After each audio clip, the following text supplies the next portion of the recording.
নাই। আল্লাহু আকবার। তবে সন্তান মনে রাখবা, 1 নাম্বার আল্লাহর সাথে শিরিক করা হারাম, 2 নাম্বার মা বাবার অবাধ্য হওয়া হারাম। মা বাবার অবাধ্য হওয়া। বর্তমান কিছু ছেলে আছে, কিছু লেখাপড়া শিখেই মা বাবার উপর দিয়ে আঙ্গুল উঁচু করে কথা বলে। আমি তো থানার ভিতরে থাকি, মাঝে মধ্যে বিচার হয়, বিচারে দেখা যায় বাপও আসছে ছেলেও আসছে। দারোগা যখন জিজ্ঞাসা করে, মুরব্বী বলেন আপনার কি সমস্যা, মুরব্বী বলতে যায়, ছেলে বলে তুমি বসো আমি বলতেছি। ছেলে বলতেছে না, দারোগা সাহেব আমাকে বলতে বলছে। আমি বলি চুপ করো, তুমি কি বলছো? আছে না আছে না আছে না আছে না আছে। ওই একজনের ছেলে খুব শিক্ষিত, এত শিক্ষিত, এখন বাপ বেটা এক জায়গায় খেতে বসছে। এখন বাপকে আর ছেলেকে দুইজনকে 2টা মাছ দেওয়া হয়েছে। ছেলে তো অনেক শিক্ষিত, বাবা মূর্খ মানুষ। এখন ছেলে বলতেছে, আব্বা আমি যা ডিগ্রি অর্জন করছি আব্বা, আমি এই 2টা মাছকে 4টা বানাই দিতে পারি। কয়টা? 4টা। আমি এমন কায়দা জানি যে সেই কায়দায় 4টা হয়ে যাবে। কোন বাবা তো সরল সোজা বোঝে না। বাবা এখন বলতেছে, বাজান তাহলে এই 2টা আমি খাই, বাকি 2টা তুমি খেয়ে নে। কথা বুঝতে পারলাম না। ছেলের কপালে কি মাছ জুটবে? জোরে বলেন। যত ডিগ্রিওয়ালা হন, মা বাবার সামনে ডিগ্রিওয়ালা নয়।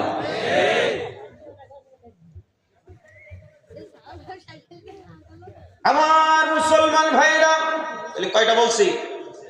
অল্প অল্প করে বলি। কয়টা? 1 নম্বরে কি? সবাই বলেন, শিরিক করা কি বলেন। 2 নম্বরে মা বাবার অবাধ্য হওয়া হারাম। এবার আসেন 3 নাম্বার। খারাপ লাগে আপনাদের? আমি বক্তা ছিলাম হলো 18 তারিখে, তবে আমার যে ওয়াজ করাচ্ছেন 19 তারিখে। আপনারা তো সুবিধা লোক না। 3 নাম্বার আল্লাহ বলে, ওয়ালা তাকতুলু আওলাদাকুম মিন ইমলাক। আল্লাহ রাব্বুল আলামিন বলেন 3 নাম্বার, দারিদ্রতার কারণে সন্তানকে হত্যা করবা না। কিসের কারণে? দারিদ্রতার আশঙ্কায় কখনো সন্তান হত্যা করা যাবে না। অথচ আমাদের সমাজে এই ধরনের ক্যান্সার আছে। যদি সন্তান বেশি হয় খাবে কি? আচ্ছা বলেন তো, আমাদের সমাজে যারা কোটিপতি তাদের সন্তান বেশি, না যারা ভ্যান চালক তাদের সন্তান বেশি? ওনাদের তো আরো বেশি হওয়ার কথা, ওনাদের তো কোটি কোটি টাকা আছে। আরে ভ্যান চালক 8টা 10টা বাচ্চা হয়েছে, এরপরে কি এদের বাচ্চা না খেয়ে আছে? জোরে বলেন। কেন না খেয়ে নাই? আল্লাহ কি বলে শোনেন, আল্লাহ এরপরে কি বলছেন, নাহনু নারযুকুকুম ওয়া ইয়াহুম। আল্লাহ বলে আমি তোমাদের আহার যোগাই, তাদেরও আহার যোগাই। আল্লাহু আকবার। আচ্ছা বলেন তো, আমি আপনি দুনিয়ায় আগে আসছি না আমার আপনার রেজেক আগে বাজেট হয়েছে? আল্লাহু আকবার।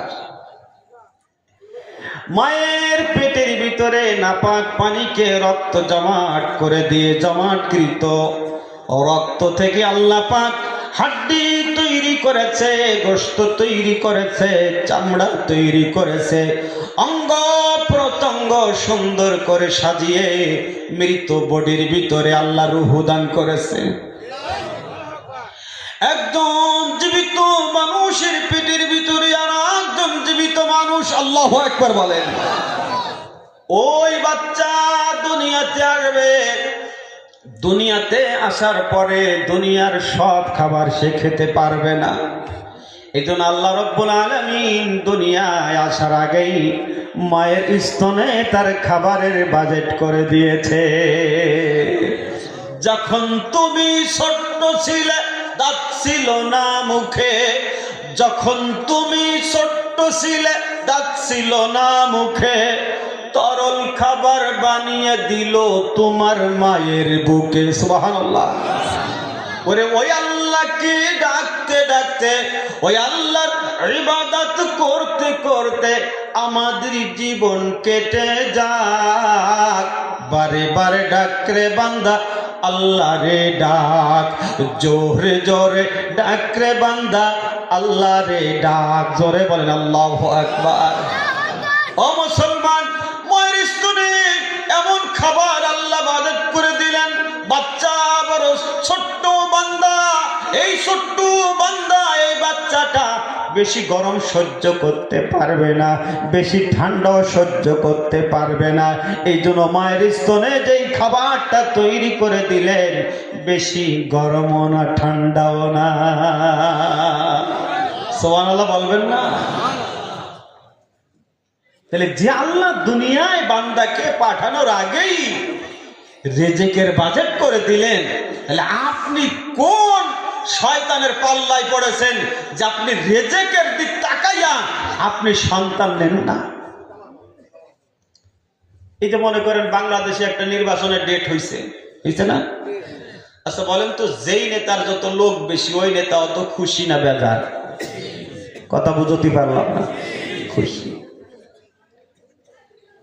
ও মুসলমান, ময়দানে মাহশরে আবার আপনার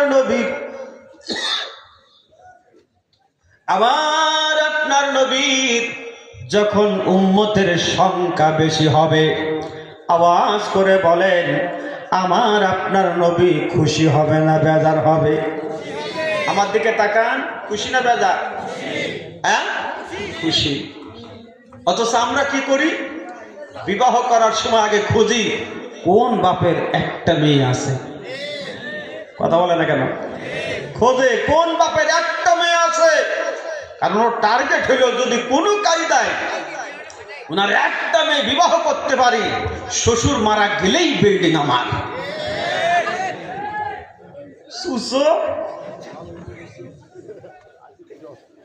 শ্বশুরের বিল্ডিং এর জন্য নাল পড়ে যাচ্ছে।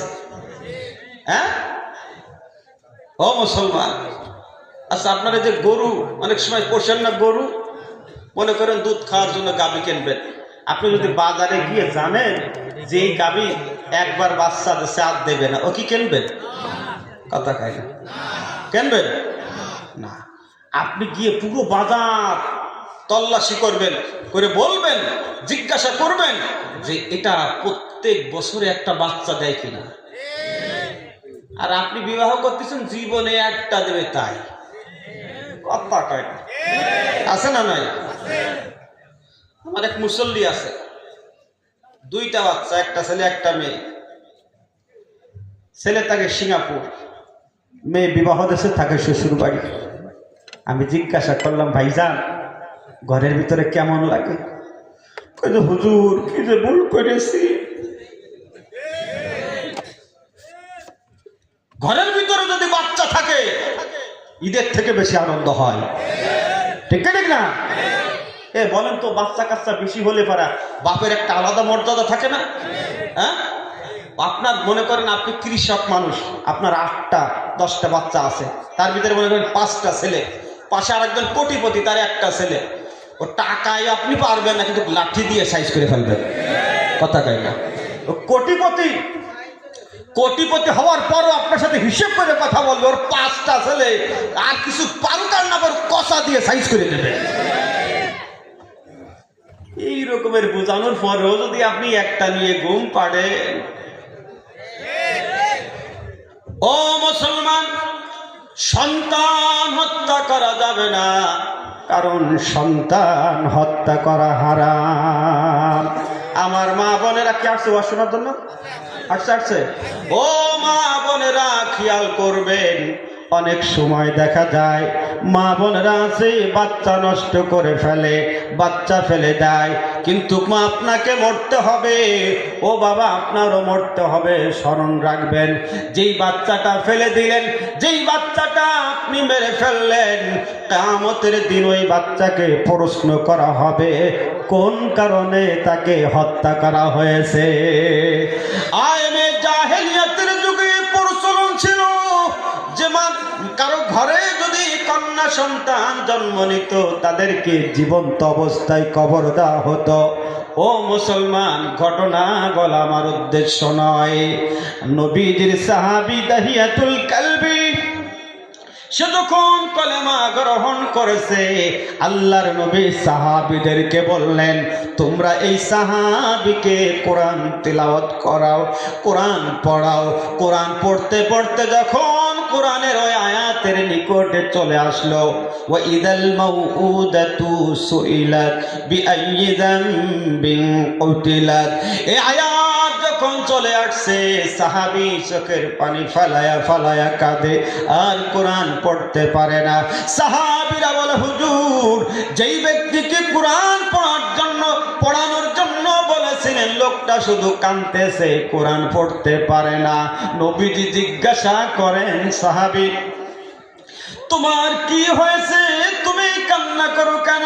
সাহাবী বলে, হুজুর, এমন একটা পাপ আমি করেছি যেই পাপটা আল্লাহ ক্ষমা করবে না। আল্লাহর নবী জিজ্ঞাসা করে, বারবার জিজ্ঞাসা করার পরে সাহাবী বলে যে আমি যেই পাপটা করেছি সেটা হলো আমার নিজের মেয়েকে জীবন্ত কবর দিয়েছি। নবীজি বললেন, সাহাবী, তুমি যখন এই কাজটা করেছিলে তুমি তো ঈমানদার ছিলে না, তুমি তো কাফের ছিলে। আল্লাহ তোমাকে ওই ঈমান আনার পরে মাফ করে দিয়েছে। আরে ওই লোকটা তো ঈমান আনার আগে এই কাজটা করেছিল, আর আপনি তো ঈমানদার দাবি করছেন। আপনি ঈমানদার দাবি করেও যদি আপনি বাচ্চা হত্যা করেন, মানুষ হত্যা করেন, তাহলে আপনি আল্লাহর আদালতে কি জবাব দিবেন?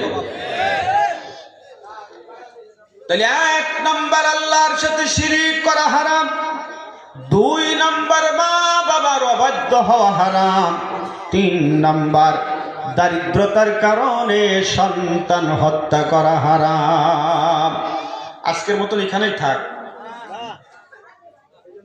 আর একটু বলবো, একটু জিকির করেন, লা ইলাহা ইল্লাল্লাহ।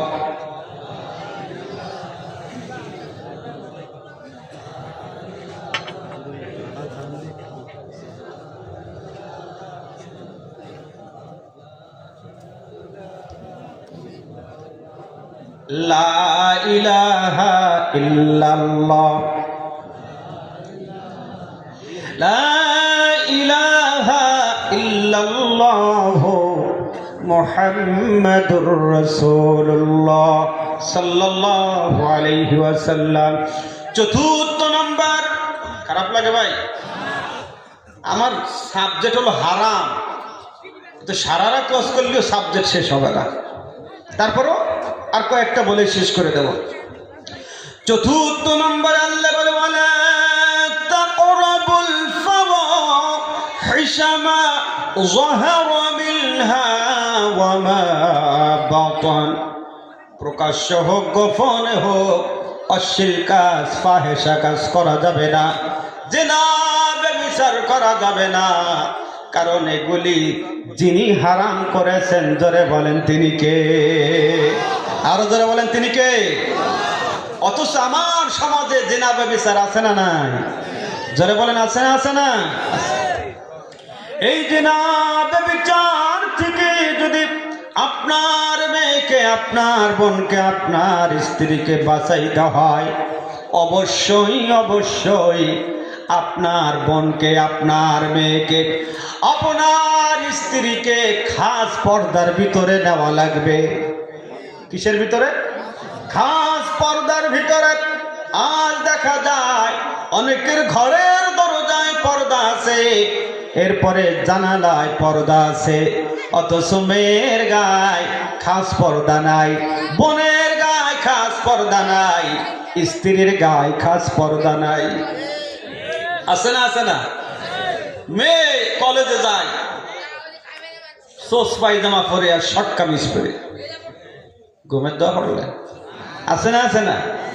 ও একটা মেয়ে যখন সোস পায়জামা পরে শর্ট কামিজ পরে রাস্তায় বের হয়, শয়তানও দেখে লজ্জা পায়। শয়তান বলে, আল্লাহ আমি তো শয়তান, এ তো আমার চাইতে 2 ডিগ্রি উপরে ঝুনো শয়তান। কথা বলে। এই মেয়েটা যখন রাস্তায় এভাবে বের হয়, তখন আমার যুবক ভাইদের দোষ হয়। যুবকরা দেখে তখন দেয় শীষ, ওরা করে ঠোঁটে লাগাইছে লিপস্টিক, যুবকরা দেয় পিছনের থেকে শীষ শীষ। চোখে লাগাইলো মাস্কারা, এক বন্ধু আর এক বন্ধুরে কয় দোস্ত আমার তো কাম সারা। পায়ে পড়েছে হাই হিল, দেখবেন বাজার দিয়ে করে বেড়ায় কিলবিল। আছে না নাই? আগের যুগে আমরা দেখেছি স্বামীর বিনা পারমিশনে স্ত্রী বাহিরে যায় নাই, মেয়ে বাহিরে যেতে পারে নাই, বোন বাহিরে যেতে পারে নাই। আছে না নাই? আমরা ছোট্ট সময় দেখেছি মা বোন যখন বাহিরে যেত ভালো করে পর্দার ভিতরে নিজেকে আবরু করে যেত, হাতে একটা ছাতা থাকতো, একজন সফর সঙ্গী সঙ্গে নিয়ে বের হতো।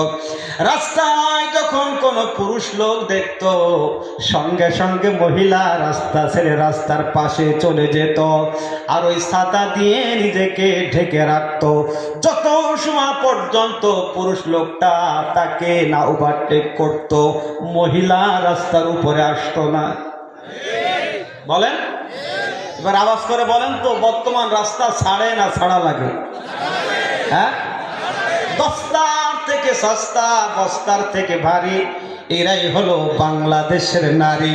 এদের ব্যাপারে কিছু ওয়াজ না করে কি পারি? কারণ এদের ব্যাপারেও কিছু কথা বলা দরকার, কারণ এরাই হয় ঘুরে ঘুরে বাংলাদেশের সরকার। আপনারা বিটা না বিটা আমি ঠিক পাচ্ছি না।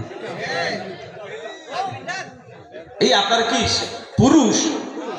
ওই একজনের ঘরে ঢুকছে সাপ। কি ঢুকছে? সাপ। এখন স্ত্রী বলতেছে সাপ সাপ সাপ, স্বামী কয় বিটা মানুষ ডাক দাও। কথা বুঝতে পারলাম না, কি ডাক দাও? বিটা মানুষ ডাক দাও। এই স্ত্রী কয় যে তুমি কি? কয় যে তোই লাঠিয়া কান দাও, তোই লাঠিয়া কান দাও। কি বেটার বেটা? আমরা তো বাংলাদেশের পুরুষ বিটা হয়ে গেছি। আমরা বিটা হয়ে বিটা মানুষ পছন্দ করি না, সমর্থন করি না। এমন প্রধানমন্ত্রী বানায় কোনোদিন মন আঁকা কুলাকুলি করা যাচ্ছে না।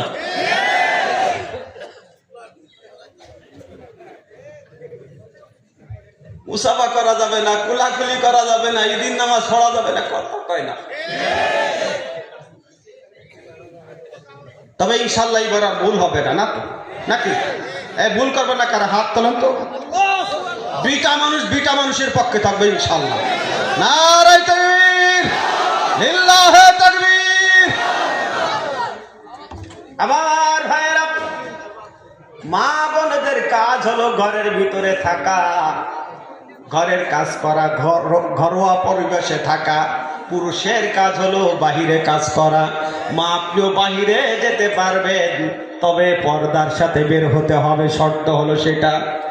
যদি আপনি পর্দার সাথে বের হন তাহলে ধর্ষণের শিকার হবেন না, ইফটিজিং এর শিকার হবেন না, কোনো যুবক আপনাকে উত্ত্যক্ত করতে পারবে না। জোরে বলেন ঠিক কিনা? ও মুসলমান, ভাজা মাছ খুলে এখন ওয়াজ করতেছেন। ভারত থেকে পীরে কামেল আল্লামা রুহুল আমিন সাহেব আসবে, তার জন্য এই খাবারগুলো রেডি করা হয়েছে। একটা উদাহরণ দিচ্ছি, এই খাবারগুলো রেডি করা হয়েছে, তবে বিড়াল এই খাবার রেখে যাচ্ছি, সাবধান মুখ লাগাবা না। বিড়াল মনে মনে বলবে তোমার যত বড় পীর ভাই হোক, আমার আমল আমি করবই, ঠিক কিনা? মহিলাদেরকে পর্দার আইন না করে ইফটিজিং এর আইন পাশ করেছে। মানে চোর রেখায় চুরি কর, গৃহস্থের কাছে সাবধান, ঘুমোস নিয়ে।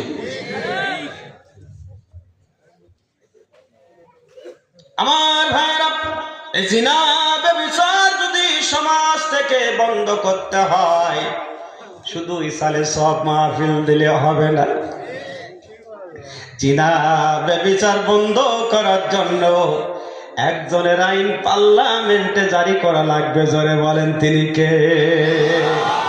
ওখান থেকে যখন আপনার পর্দার আইন পাশ হয়ে যাবে, দেখবেন আর বাংলাদেশে পর্দার ওয়াজ করা লাগবে না, এমনিতেই মহিলারা পর্দার ভিতরে চলে যাবে। ওখান থেকে যখন নামাজের আইন পাশ করা হবে, দেখবেন আর নামাজের বয়ান করা লাগবে না, এমনিতেই মসজিদে মুসল্লি ভরে যাবে।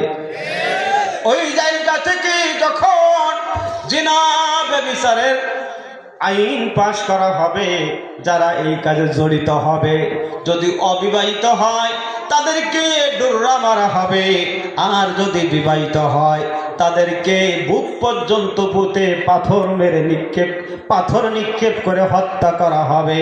ও মুসলমান, এই দৃশ্য যখন একটা এই বাংলাদেশে দেখানো হবে, সঙ্গে সঙ্গে সমস্ত জিনাকারিনী পর তওবা ছাড়াই ভালো হইয়া যাবে।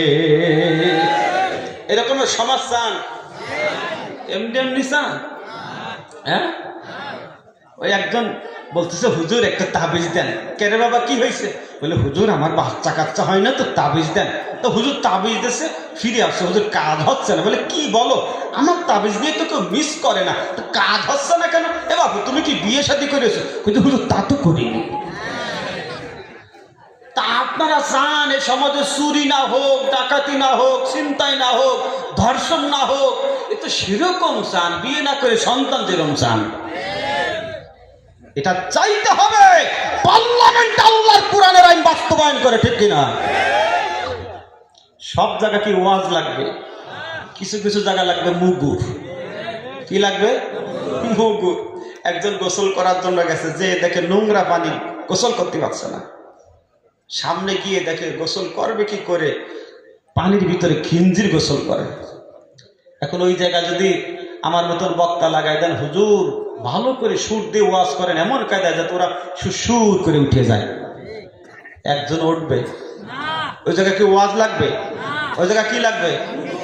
ওই জায়গায় লাগবে কষা। জোরে বলেন চাচা, কি লাগবে? কষা। চাচাও কয় লাগবে কষা। এই কষা দিয়ে দুইটার গায়ে চারটা মেরে দেন, দেখবেন বাকিগুলো সুর করে উঠে যাবে। তাহলে যে জায়গা যেটা দরকার সেই জায়গায় সেটা দিতে হবে না? চোর যদি চুরি করার পরে মাথায় হাত দিয়ে দোয়া করেন, না এইভাবে চুরি করতে হয় না, চুরি করলে গুনাহ হয়, মরার পরে কবরে আযাব হবে, জাহান্নামে যাবা, সে জায়গায় আগুনে পড়বা, চোর কি চুরি বন্ধ করবে? আল্লাহর আইন হলো والسارق والسارقة فاقطعوا أيديهما جزاء بما كسبا نكالا من الله। আল্লাহ বলে চোর আর সুন্নি যদি চুরি করে ধরা পড়ে হাত ফেলে দাও।